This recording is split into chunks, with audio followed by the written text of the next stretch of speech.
Once upon a time, there were two wise geeks in a land. Far, far away. And they were on a journey to an Arabian kingdom. Kingdom! Filled with perils and treachery, and 6 secret treasures that were hidden in a vault. But sometimes, these geeks were foolish. No, they weren't. And sometimes they argued profusely. No, we didn't. And they were both very, very strong. And when these 6 secrets were understood, the name of this mysterious land would become known to all. Did I win? That's it? That's your story? That's it, man. Game over, man. Game over. So what was the name of the city? Well, it was called English Episode 2 Board Gamesville. Episode 2 English Boardington? Nobody calls a city that. English Episode 2 Board Gamesville, and that's the point. It's unusual. It's different. So it's probably better than your ending.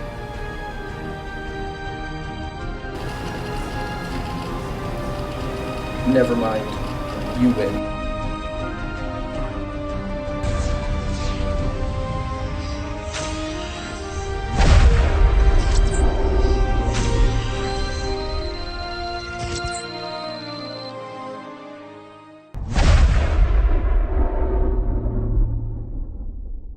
Hello, welcome to English Episode 2 Board Gamesville. Sorry, Episode 2. Number 3 for me was Goblins Drool, Fairies Rule. Awesome title for the game. It is, and actually it gives away the core mechanic, which is rhyming. This is just a bunch of cards and very beautiful graphics. Strategy game, much deeper than I thought it would be. Plays 1 to 4 players. Wonderful game. Goblins Drool, Fairies Rule, number 3.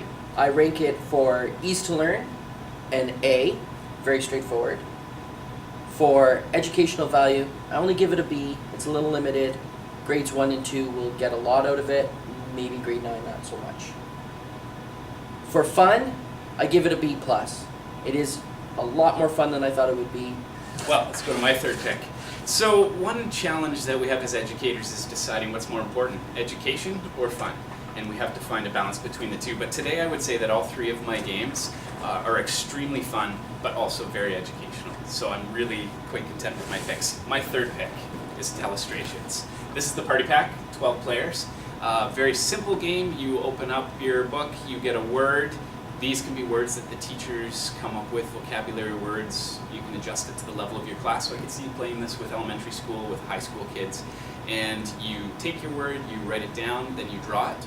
Then the next person has to guess what that drawing is, write down what they think it is, and it continues around just like the game Telephone until the picture is completely indecipherable. Really funny game, everybody laughs, and it's always a great time.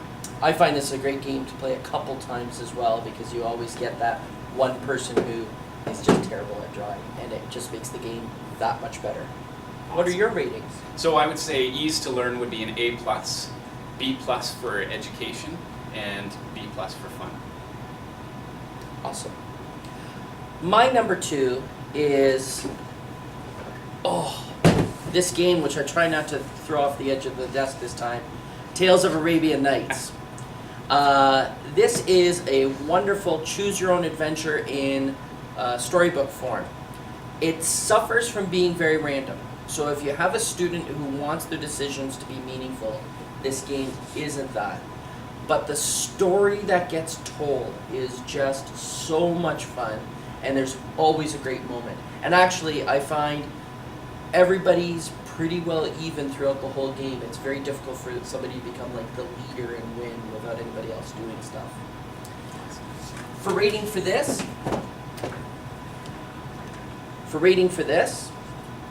I would give Ease to Learn a B. There are some fiddly rules, but once you get the mechanism down, you can play this forever. It does look a little daunting. It is a little daunting, lots of little bits. Educational value, I give it an A. There is lots of reading. Fun to play, I give it an A-. I sometimes find the randomness takes away from the game, but I still play this anytime somebody offers it to me. Okay. All right, my second choice for game is Snake Oil. Thank you to Sean T. Chronic Dichotomy on Board Game Geek, which is a great resource if you are looking for help with the game that's right for you. This game is so much fun.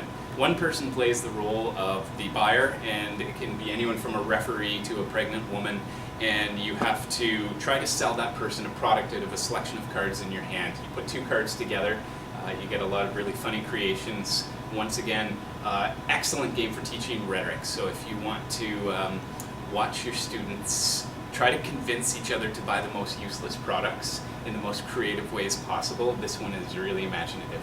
This game also offers a lot of ability for students to model a good method, and weaker students can maybe start off slowly, but then they'll start to do what the stronger students are doing. I've noticed that when I've played that with young students. Yes, you get a lot of creativity, you get a lot of oral communication, and I think you could build in advertising techniques really usefully here to say what techniques were being used by this student to sell it here and why did it work. I think you could also make the roles topical to whatever book you're reading right now, and instead of it being, a pregnant woman, you could have it as being Mordred or Arthur Right. or Merlin. Awesome. Yeah, that would be great. This is a game I don't think you would play a lot because you run through the cards. It's really fun the first time, but I think it would get old after a bit. Excellent for a media studies class though, or for any media strand in an English curriculum. So I would rank this game an A for ease to learn, an A- for its educational value, and a B+ for its fun. Great. And now we're on to my number one. I gave this away a little bit in the unboxing episode, but it is the Dixit series of games. I've had tremendous success with this as an oral communication tool. Students are making stories based upon pictures, there's no words, and then they are forced to try to pick which picture matches the story that they were just told when other confusing pictures are put down there. I find that students develop over time with this game and they get better and better and better. I used this game with a grade 10 locally developed class. What I loved was you could see the learning happening. They started at this point where they were very limited in how they could express themselves, and eventually they got very creative and they figured out who their audience was and what they needed to say to get those people to understand their intention. Absolutely, but you can't be too literal, because one thing you don't want in this game is for everybody to pick your picture. And that is the real balancing act that gives you all of your teachable moments. There's another version called Dixit Jinx, which is maybe a little bit simpler and would be great in younger classes, where you do not have to pick which card you're going to play. The game, it tells you itself. My ratings are, for ease to learn, I give it an A. The rules are very, very straightforward. Educational value, A+. This is the educational product in my mind for any course. Fun, A+ as well. I love this game. My children love this game. I would play this anytime you want to. If you want to put a comment in there and have me come over and play a game with you, I'd be happy to play with you. That's how much I love this game. It is a great game, but it's not quite as great as my first pick. What did you get? The reason I'm choosing, you all knew this was coming, Once Upon a Time. This game is by far my number one because of its educational content. I think you would have some students who do struggle to learn with this, and that's why I love it, because it is a hard game to learn. It will start with students saying, what am I doing? Why am I doing this? How am I doing this? And there's great teaching moments where you can teach them about all the different elements of a story. You can teach them how to construct it. You can do it through example. I played this game with Mr. Dunn and some students, and as soon as he started to craft a story, the students lit right up and dove right in, because then they said, oh, that's how you do it. Okay, so I can make up anything I want to. It's great, and I would even go so far as to say that this is the very best way that you can put learning into a box.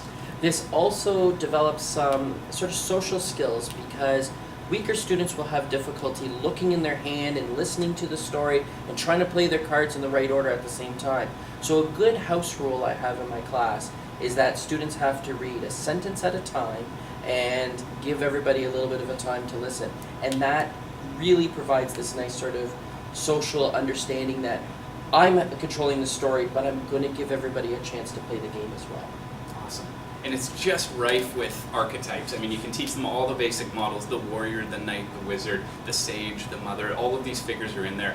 All the basic settings are in there, basic plot elements, and I especially love that it comes with a writing handbook. And this book is interesting. I would give this as a bonus assignment to a student to read this and create their own story based on that. So, And there's lots of expansions for this as well, yes, isn't there? so you can tailor it content-wise to what you're teaching. If you're teaching Treasure Island, you can get the pirate expansion. I actually don't even think it would be that difficult to make your own deck of cards for this. It would be a labor of love, but it would be an evening and you'd be ready to play the next day. Yes. So for students to learn this, I would give this a B-. Can be a little challenging. This will be one of the few games I give an A+ to, but for education, absolutely an A+. And in terms of its fun, it depends who you're playing with, but as a nice safe mark, I'll give it a B+. Yeah, I think this really requires the players to be at a very similar level. Yes. There's not that opportunity to model and repeat like there is with some of the other games we've mentioned. That's right. And to understand how the game works, just watch the introduction to this video again. We essentially played the game there. That's right. Well, what episode of Two Geeks in a Game wouldn't be complete without a bonus? I thought we weren't doing that in the series. Well, you know me. I love my bonuses. Better be good. I think this is good. Here I've got Rory story cubes. I've got nouns and actions. Basically, you take a handful of these, you roll them, and they give you little pictures on which you can make a story with.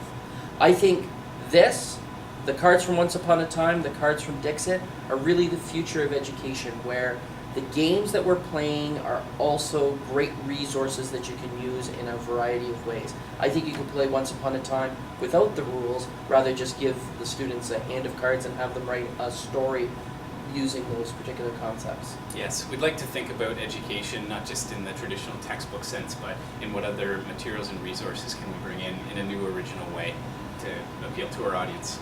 Absolutely, absolutely. So thank you for joining us for this episode of Two Geeks and a Game. Next we'll be shooting our math episode. Yeah, I'm excited about that. In the meantime, please follow us on Twitter, like us on Facebook, subscribe to our YouTube channel. Most importantly, make sure you add a comment below, because the questions and comments that you have will drive our content for the future and make it better. Until then, Teaching rules!